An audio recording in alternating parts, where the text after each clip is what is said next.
Nous poursuivons notre lecture des Actes des Apôtres. Nous en arrivons au chapitre 11 et 12. La dernière fois, je vous rappelle, nous avions laissé Saint-Pierre chez Corneille et les siens. Il leur avait annoncé la bonne nouvelle du salut, il avait été témoin du don de l'Esprit Saint, il avait baptisé Corneille et les siens et avait accepté l'hospitalité qui lui était offerte. Eh bien, nous retrouvons Pierre pour les deux derniers tableaux qui viennent compléter cette grande mission commencée au chapitre 9.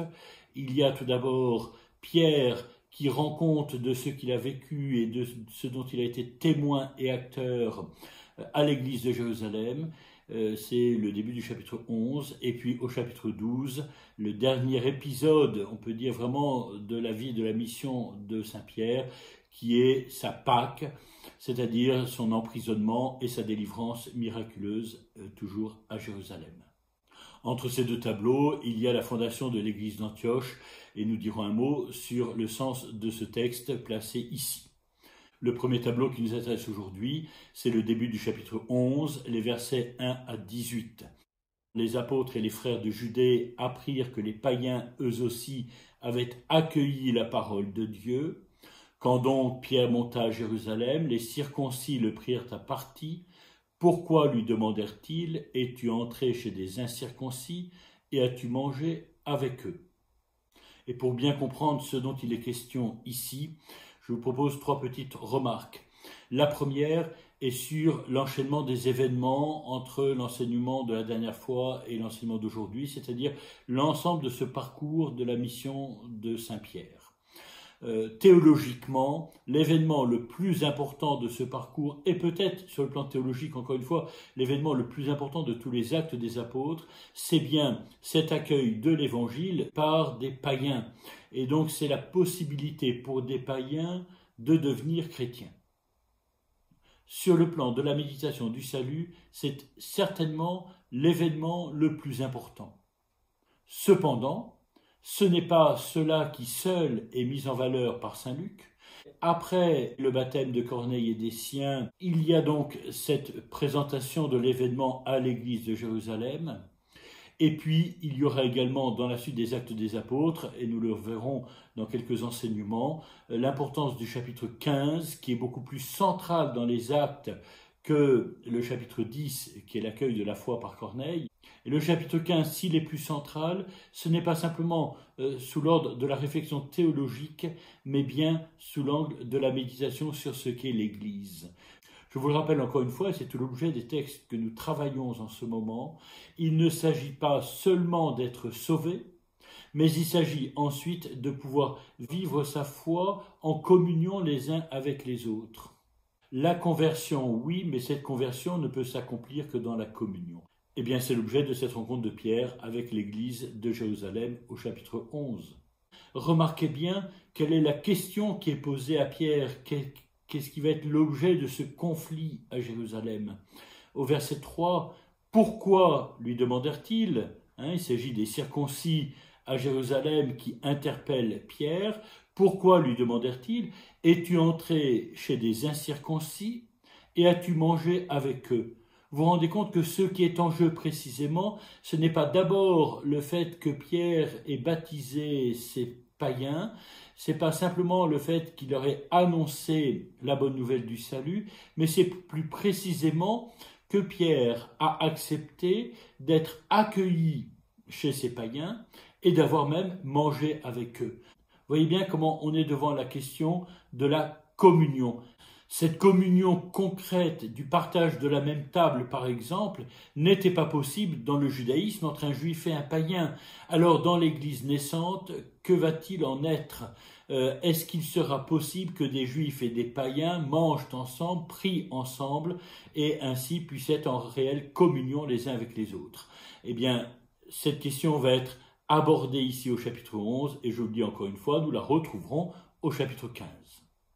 Deuxième remarque, en ce début du chapitre 11, saint Luc nous fait assister à nouveau à un conflit. On dit parfois que saint Luc n'aime pas beaucoup les conflits. En réalité, nous pouvons constater en lisant les Actes des Apôtres que saint Luc ne craint pas les conflits dans la première communauté chrétienne, que ces conflits, d'après lui, semblent faire partie intégrante de cette Église en croissance. Puisque l'Église est une communauté en croissance, il est normal qu'il y ait des conflits qui sont comme des crises de croissance. Rappelez-vous ce que nous avions dit à propos du chapitre 6 des Actes des Apôtres. C'est le cas ici. Et ce que saint Luc nous dit en quelques mots sur ces conflits dans la communauté chrétienne, premièrement, c'est qu'il ne faut pas en avoir peur. Ils font partie de cette croissance de la communauté. Deuxièmement, il ne s'agit pas de les éviter, de les contourner, de les nier, de refuser de les voir, mais bien au contraire de les affronter pour les résoudre. Et ces conflits peuvent être résolus, et à chaque fois, les Actes des Apôtres nous montrent de quelle manière ces conflits sont résolus. C'est le cas ici également, parce que Pierre va rendre compte, il ne rend pas des comptes, mais il va rendre compte de ce qu'il a vécu, de ce dont il a été témoin, et de ce qu'il a réalisé, et il soumet cela à l'accord de l'Église pour que la communion s'étende, et pour que la communion vienne remporter, on peut dire, la victoire sur ces conflits. Troisième remarque, il faut que l'Église de Jérusalem fasse tout le chemin que Pierre avait fait sous l'action du Seigneur pour accueillir ces païens dans l'Église. Et Pierre, en rapportant les événements qui se sont passés, va permettre à l'Église de Jérusalem de faire ce même chemin. Poursuivant la lecture de notre texte, Pierre se mit alors à leur exposer toute l'affaire point par point. Vous voyez l'importance de raconter ce qui a été vécu, non pas simplement pour informer, mais pour pouvoir faire partager ce qui est en jeu. Et pour que l'Église de Jérusalem puisse faire cette expérience d'une certaine manière. Nous rendons compte que l'événement rapporté est bien celui dont nous avons eu connaissance au chapitre 10, même si Pierre, évidemment, le raconte à sa manière.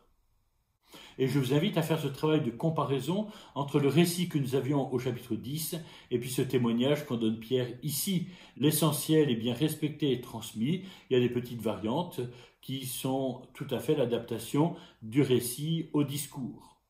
Pierre continue son récit jusqu'au moment décisif où il est témoin du don de l'Esprit Saint sur ceux qui écoutaient la parole qu'il leur prononçait.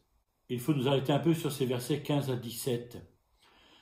Or à peine avais-je commencé à parler que l'Esprit Saint tomba sur eux, tout comme sur nous au début. Cela permet à Pierre, devant l'Église de Jérusalem, d'interpréter l'événement dont il a été témoin et qu'il vient de rapporter.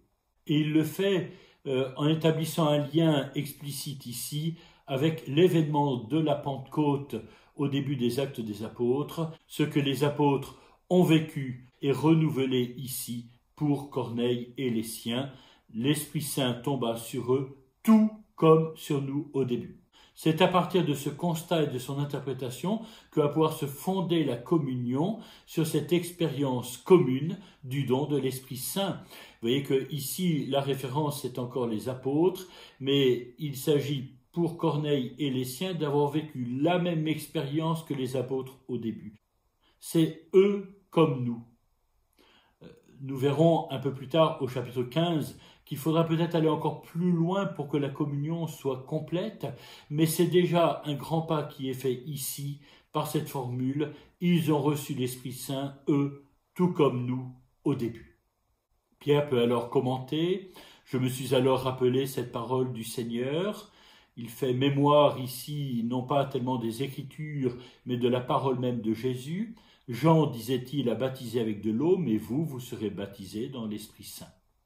Si donc Dieu leur a accordé le même don qu'à nous, pour avoir cru au Seigneur Jésus-Christ, qui étais-je moi pour faire obstacle à Dieu? Voilà, 3 formules importantes ici. Tout d'abord, il s'agit ici d'un don, le don de l'Esprit Saint. Deuxièmement, ce don n'est conditionné que par la foi, et la foi en Jésus-Christ, toujours.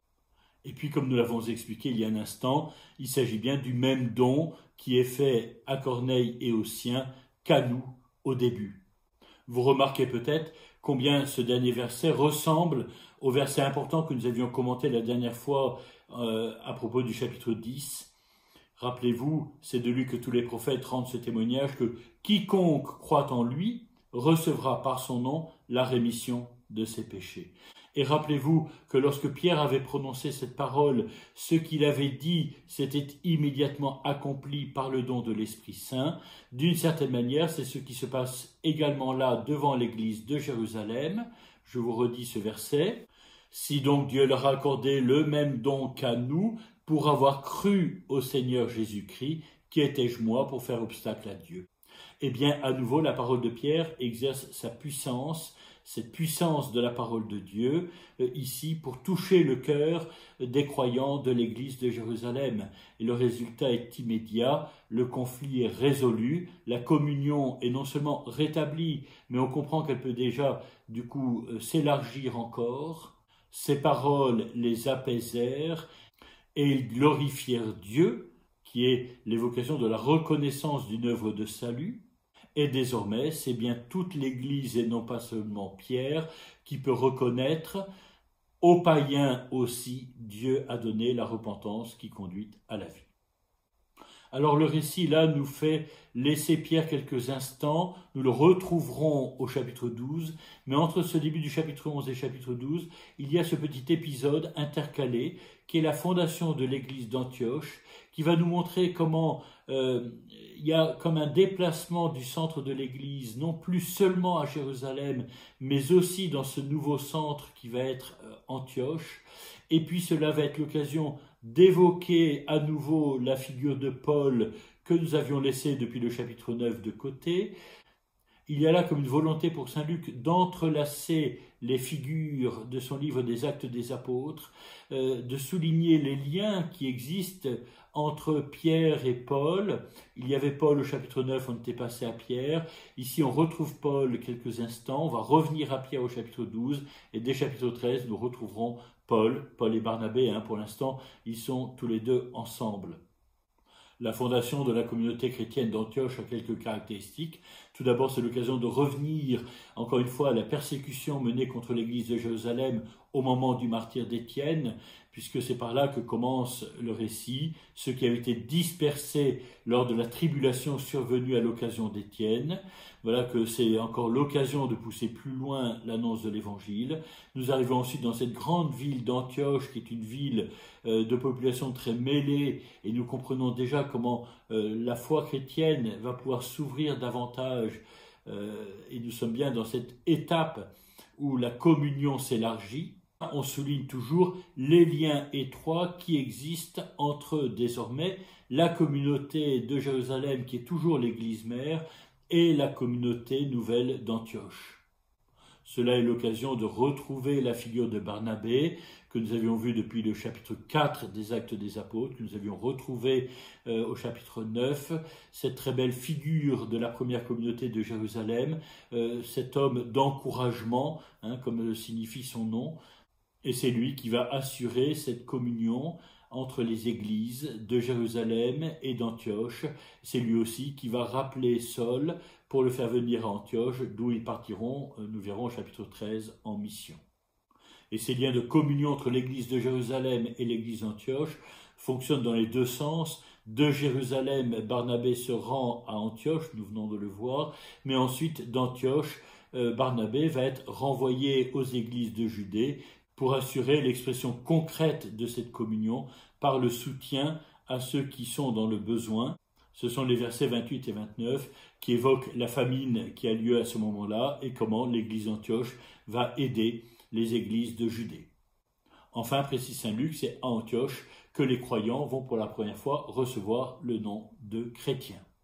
Du nom de Jésus Sauveur, que nous avions vu depuis le début des Actes des Apôtres, nous pouvons passer maintenant au nom de ceux qui sont sauvés et qui sont unis à ce Jésus-Christ.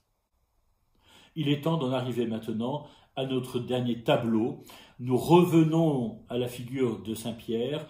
C'est tout un parcours de Pierre qui trouve ici son accomplissement, non pas seulement le parcours qui a commencé au chapitre 9 lorsque Pierre passait en Judée et lorsqu'il a réalisé ses miracles, mais bien le parcours de l'ensemble de sa suite du Christ depuis que Jésus l'a appelé dans l'Évangile jusqu'à maintenant.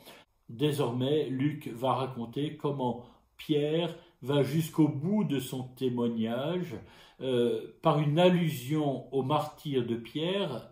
Dans ce chapitre 12, on ne raconte pas la mise à mort de Pierre, mais on nous montre que Pierre va jusqu'au bout du témoignage qu'il porte de Jésus, puisqu'il va être emprisonné en vue d'être mis à mort et qu'il va être libéré miraculeusement par le Seigneur lui-même. Il s'agit bien ici, dans ce chapitre 12, de la Pâque de Pierre. Vous comprenez pourquoi il ne sera plus nécessaire ensuite de raconter d'autres événements concernant Pierre dans les Actes des Apôtres. Le récit du chapitre 12 commence par nous parler du roi Hérode et de cette nouvelle étape de persécution.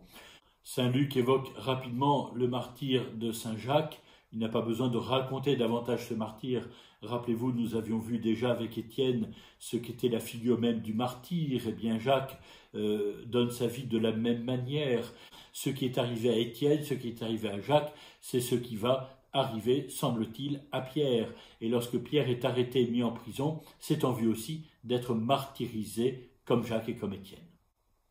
Et dès qu'on évoque l'arrestation de Pierre, au verset 3, on souligne « c'était les jours des azymes ». Et lorsqu'au verset 4, on précisera qu'Hérode jette Pierre en prison pour le faire comparaître après la Pâque, nous voyons bien que nous sommes ici dans ce contexte pascal. L'événement va avoir lieu la nuit de la Pâque. Eh bien, tout cela nous renvoie forcément et de manière très évidente à la propre Pâque de Jésus. Il y a vraiment ce lien que l'on peut établir entre les deux. Et si l'on va un peu plus loin, on peut se rendre compte que la prison de Pierre est un peu l'équivalent du tombeau dans lequel Jésus a été déposé et d'où il va ressusciter. Le verset 5 apporte une belle précision. Tandis que Pierre était ainsi gardé en prison, la prière de l'Église s'élevait pour lui vers Dieu sans relâche. Vous voyez bien toujours ce lien entre Pierre et l'ensemble de l'Église, et ce que va vivre Pierre, il le vit d'une certaine manière en communion avec l'ensemble de l'Église, et ce qu'il vit sera aussi un témoignage pour toute l'Église. Et ce lien entre Pierre et l'Église, qui montre aussi, et là c'est une petite différence évidemment avec la passion de Jésus, si Jésus était seul dans sa passion, Pierre ici n'est pas seul, il est accompagné par toute l'Église en prière. Cela nous permet peut-être aussi de réfléchir encore sur le sens du martyr. Celui qui donne sa vie ne le fait pas simplement en vertu de ses seules forces personnelles, en vertu de son héroïsme individuel, mais il le fait bien porté par l'Église. Si on peut aller jusqu'au don total de sa vie, c'est bien au cœur de l'Église et parce que nous sommes portés par la prière sans cesse de l'Église.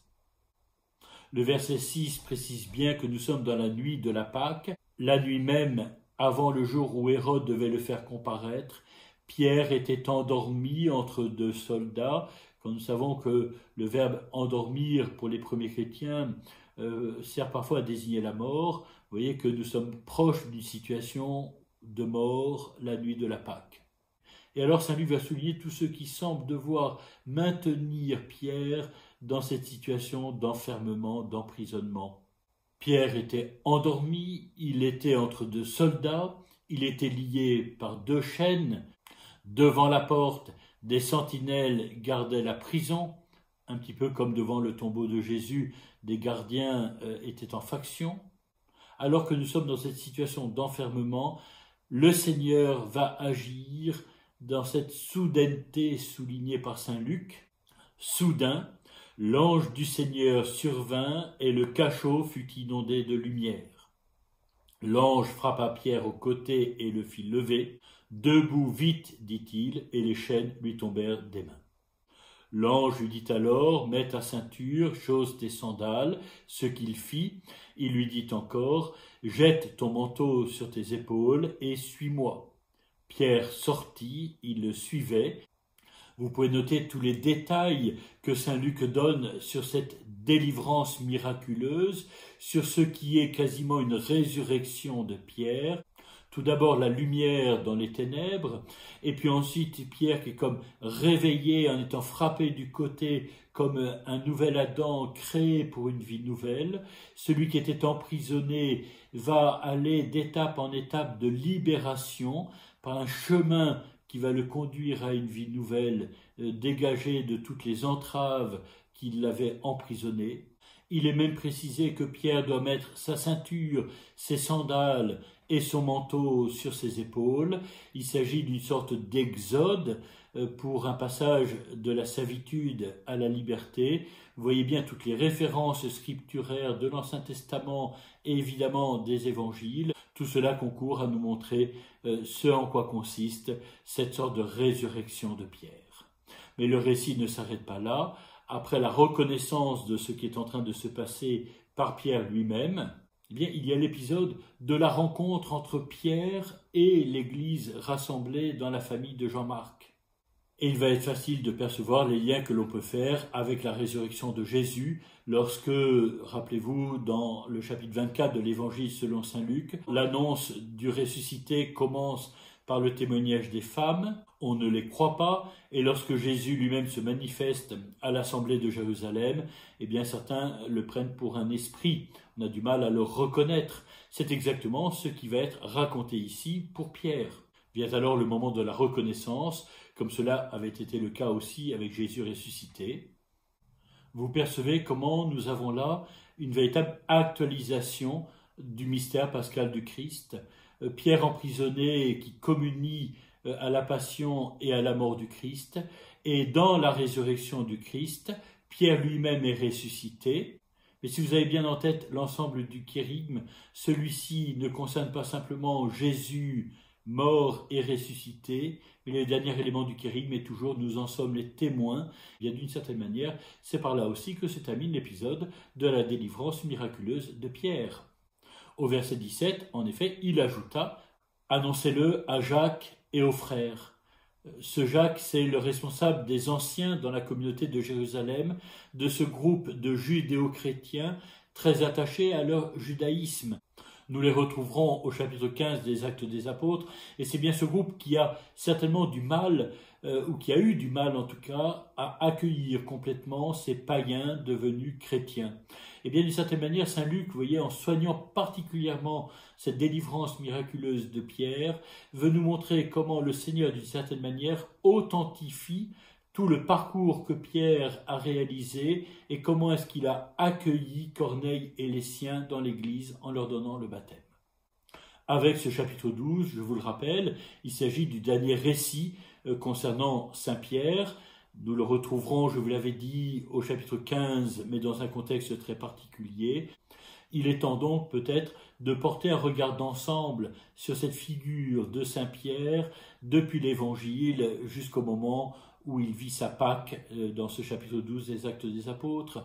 Et peut-être que vous pourriez vous-même prendre le temps de vous remettre en mémoire ces différentes étapes d'un parcours qui est impressionnant, depuis son choix par Jésus dans l'Évangile, en passant par son reniement dans la Passion et jusqu'au témoignage qu'il porte ici.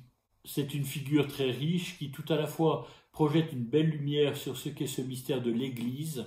Même s'il est mis en avant, il n'est jamais isolé. C'est toujours lui avec l'Église et je dirais au service de ce mystère de l'Église. Et en même temps, il projette aussi une belle lumière sur le parcours d'un croyant, d'un disciple du Christ ressuscité, qui va jusqu'à être uni à Jésus dans sa passion pour communier aussi à sa victoire sur la mort et sur le mal. Et c'est ainsi toute la vie du chrétien qui devient le témoignage porté à la bonne nouvelle du Christ ressuscité.